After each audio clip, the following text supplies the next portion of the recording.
We finished this fun dog training resort last episode with all 9 dog types and some of the new 1.21 blocks. For today, I'm so excited to take on another part of the 1.21 Tricky Trials update. I'm headed to my very first trial chamber.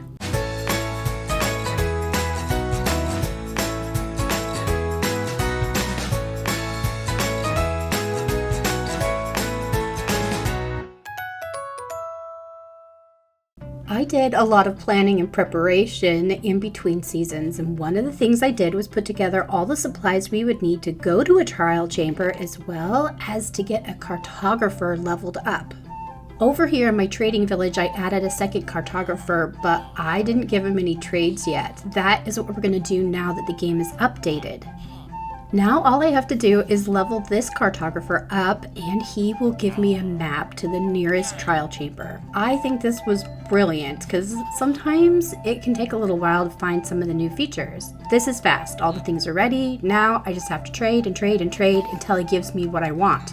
He leveled up super fast, so I purchased the new map right away, and taking a look at it, I have no idea where it's at, so I just need to go put the rest of my supplies in my pocket and start out on an adventure, see if we can find it.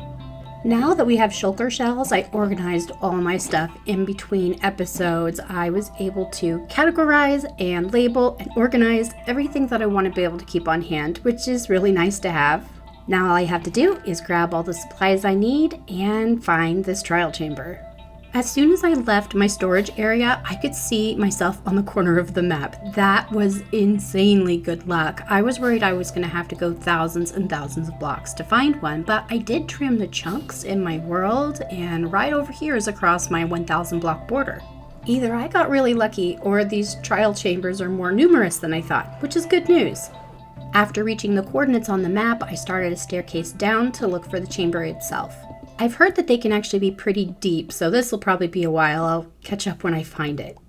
After breaking into the chamber itself, I suddenly had a lot of exciting and nervous energy at the same time. I'm not always the best at different types of challenges in the game, but I'm really well geared up and I'm excited to see what's in here. As I started exploring, I found a chest pretty early on in the process, and it had the strangest things inside of it. I wasn't quite sure what to expect, but I didn't expect to find a cake in the chest. It's as if Mojang knew that I had a little bit of a secret and something to celebrate. You see, today, well, the day that I'm recording this and actually playing in the trial chamber, is officially the 3-year anniversary of me playing Minecraft. It's easy for me to track because I started following Ginger Crush on Twitch on the very first day that I started playing. She's the one who taught me to punch a tree when I got into the world, and so it's easy for me to know how many days since I actually started playing. 3 years may not seem like much, but to be honest, I've played almost every day since, so I'm feeling pretty good about my experience in a very short period of time. For this first round, I was just going in normal, no potions or anything, and I didn't know what to expect, but I actually found it very fun and not too difficult on regular mode. Again, it's probably because I'm covered in netherite gear. I was able to just play around. The new bogged mobs are really cool looking. They did an amazing job on their structure, and I think it's so cute. You can shear the mushrooms off of them, which seems really useful for different types of play. As cool as they weren't near as fun as the breeze. They're a really neat mob, and I sort of love that you have to attack them in melee, because I always enjoy melee fighting better than ranged. Once you finish the trial with the mobs, you can go around and pick up all the loot. There are so many pots and chests and things scattered. And dispensers, I have to tell you what, I got really confused with the dispensers that have a button to push out chickens. It made a lot more sense later on when I learned that the breeze could activate those buttons and push whatever was inside out at me. My favorite part, which is probably everyone's favorite part, is that the vault opens its mouth so that it's ready for you to put the key in. What a cute animation. It's so good. I got fairly good loot as I was going through the different vaults. I didn't get that hardcore to make a mace, but I did get discs and trims and all kinds of goodies. I ended up with a lot more keys than I had vaults, which was kind of disappointing since I can only open the vaults up once in my world because it's a single player world. So I might have searched a lot, just every single corner and checking everything to make sure that I wasn't missing a vault. The room at the end of my complex had the cutest mangrove tree I have ever seen. I really love it, and I kind of want to recreate it somewhere else in my world. The first round of the trial chambers was fun. Absolutely 10 out of 10. This was very cool, and it wasn't too hard, so I really enjoyed myself. Between the chests and the pots and the vaults, I ended up with a lot of good loot. You can see in here a ton of the breeze rods and the wind charges. I've got the smithing template and the banner pattern and 2 of the discs, although I think I'm missing 1 still. And a lot of random things that just kind of came out of different areas. And then a ton of the new pottery sherds, which is really exciting. I had 2 ominous potions going into it, and I was able to pick up 3 extra, including 1 that was a level 5. I think that's the highest you can get. And I have a bunch of extra keys, so I'll be able to put those in really quick, I guess, in the next chamber I find.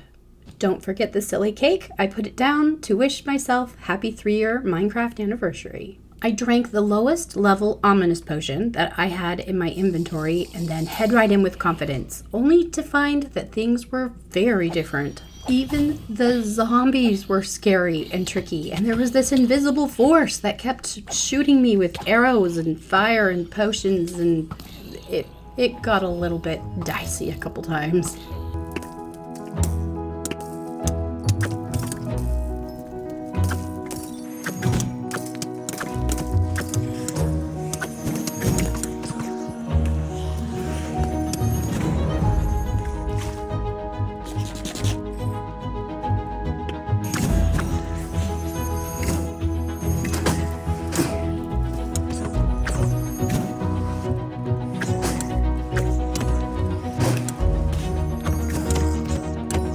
That was just a level 1 ominous trial, and I survived. It wasn't the worst thing ever, but I'm excited to find out what my loot is. Okay, well, let's try another one. Give me the core, give me the core. Well, an enchanted golden apple, that's cool. What's this book? Breach 1. Okay, that's not gonna cut it. Last vault, last vault.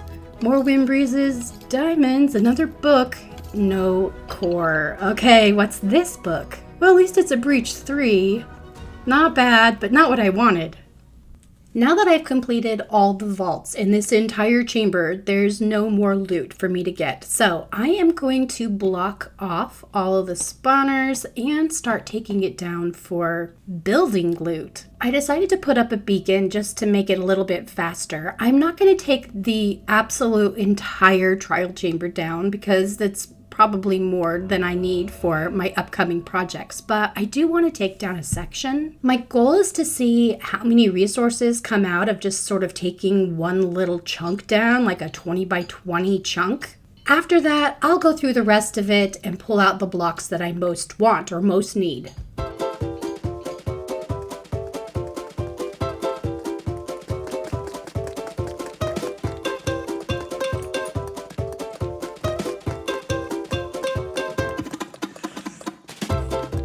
I've been looking at these vaults. I might use the spawners for experience or mob drops, but I can't use this vault. I'm in a single player world, so I am going to try and break it.